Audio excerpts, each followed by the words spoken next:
Hello and welcome to video number 6. So let's begin the brainstorm process. As noted earlier, having a mock-up of your bot's layout is crucial before you jump in and create one. But before you can create a mock-up, you need to do a little bit brainstorming and some creative thinking. Now, the reason why we're doing brainstorming first before we do mock-ups is there's two sides of the brain. There's the creative brain and then there's the logical side of the brain. What we found through a lot of testing is that when you begin to brainstorm things, you don't want to think about how to organize anything or any of that. We're going to talk about that in the next video with mock-ups. So mock-ups is more of the logical side of the brains. And what we found that creates writer's block or even creative block is when you try to mix the two together. So what we're really focusing on here is just the creative process. What kind of questions that you want to ask. You don't need to worry about what happens if they say yes or no or anything like that. Just the questions that need to be asked in order to get the end results or in order to get the information that you need to give them the end result or give them the answer that they need. Now, first you need to know what is your end result. I talked about this in the previous videos, but we really need to hone this down. So do you want a lead or a sale? Or do you want to solve the customer's problems via a customer support chat? What do you want to achieve? Jot that down, pause this video, and do that right now. Now, based upon that, you want to move backwards and ask yourself, well, okay, so I want to make a sale. And in order to make a sale, this prospects, they're unaware of me. I need to give value. What kind of value do I need to give? What kind of questions do I need to ask in order to give that kind of value? Or if it's a lead, what kind of value should I provide? Same thing, in order to get the lead. Now, what we recommend that you do is what we call the brainstorm splatter method. So, as we discussed earlier, that we're in the creative process, we don't want to think logically or anything like that. The brainstorm splatter method sounds just like that. You're basically taking ideas, questions, and all of these creative ideas that you have and simply putting them down on a piece of paper or a mind map or whatever you want. And that's it. You don't have to worry about the order process. What if they say yes? What if they say no? Which questions should I put first? None of that should be in your mind. You're simply taking the questions that you need to ask and the creative ideas and putting them down. And then in the next video, we will organize them. All right. So you simply add all of your ideas that come to you and jot them down. It doesn't matter where they are on the piece of paper. They just need to be on the piece of paper. So no order, no organization, or anything like that. Now, doing this will help your creative mind think faster without getting writer's block. Now, to better understand how this works, let's use an example. Let's jump to a mind mapping software and use the brainstorm splatter method. And I'm going to show you this to you in action. So as I mentioned in the brain splatter method, and yes, that name sounds funny, but it really is just trying to get everything in your brain onto the piece of paper. So what we want to do first, before we think about the bot, is to really think about what is it that you want to sell, to get people to. Do you want to get people to your website? Do you want to get people to your course, to your product, to your service?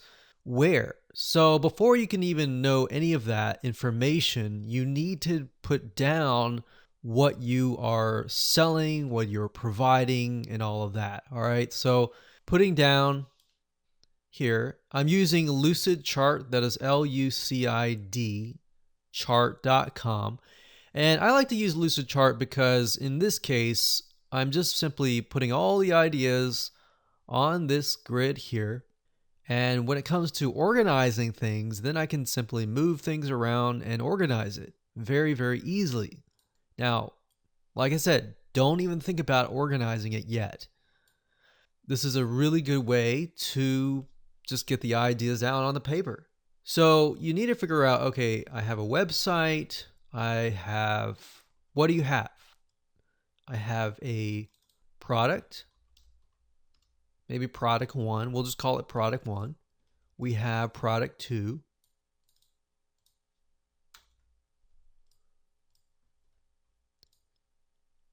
And there we go. So assuming what you have in your business that you want to ultimately, as the end result, to get people to, we have the website, we have product 1 and product 2.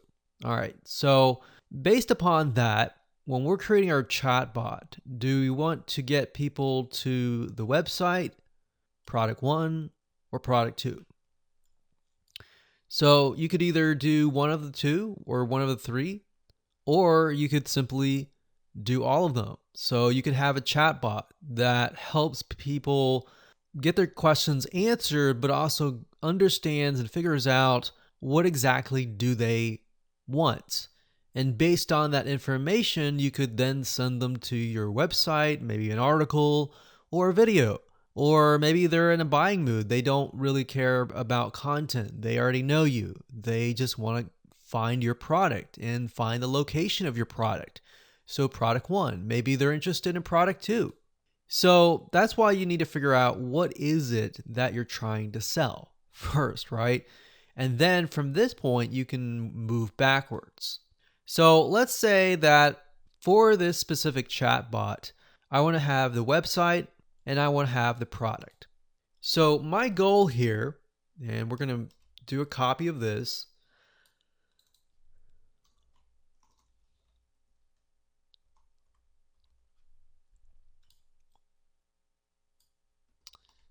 And the prospect is going to be over here.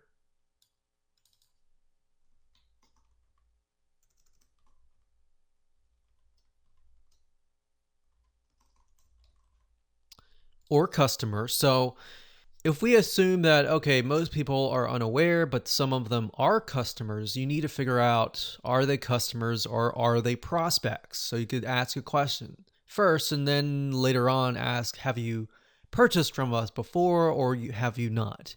And if they say, yes, I have purchased from you, then you know to direct them maybe to the products or the website.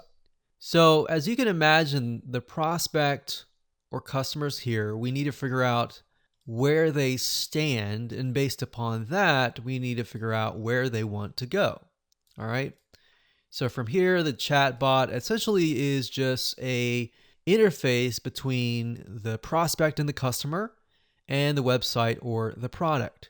And based on this and knowing this, we now know an idea of what kind of questions to ask.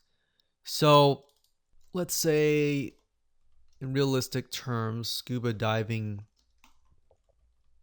equipment. And the website is a scuba diving website with great content. So based upon this, we can begin to brainstorm. So what kind of questions could we ask? All right, so I don't care about the order. I'm just jotting them down. So in order for me to know whether somebody's a prospect or a customer, I need to ask a question. Have you purchased from us before? So if they say yes,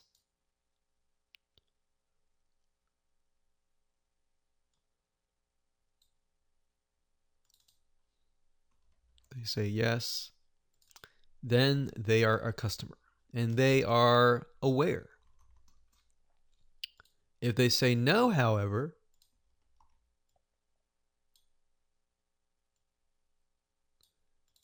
then they are a prospect. And then, of course, based on that, we now know what kind of questions to ask. Now, the prospect is going to need a little bit more pre-selling or giving them good information first. whereas the customer has already gained your trust, they already have your trust, they already know who you are, they already trust you, and therefore they don't need a lot of pre-selling. So in this case, we could direct them straight to the scuba equipment. We could even direct them to, let's say, updates.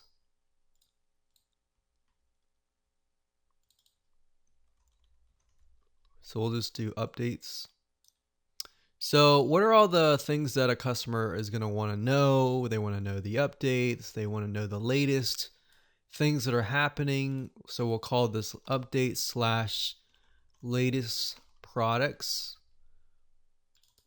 They're going to want to see product reviews maybe, or even maybe they want to see like social proof before they buy. They're also going to want to know about discounts, like special deals and discounts. All right. So I'm just kind of putting this out there. There's no order right now. We're going to deal with that in the next video. But what about the prospect? The prospect is going to need to have a little bit more pre-selling. So we're going to say needs more pre-selling, needs content. And this one little block could equal many different blocks based upon what they are looking for. So what else do they need? They are going to, before they sign up or sign up as a lead, maybe they need something of value, like a free gift. They're also going to need to have social proof. That's definitely something that would help. They definitely would need product reviews and other deals and all of that as well. So based upon this, we can then create some questions. So we have you purchased from us before? The prospects, they need more pre-selling.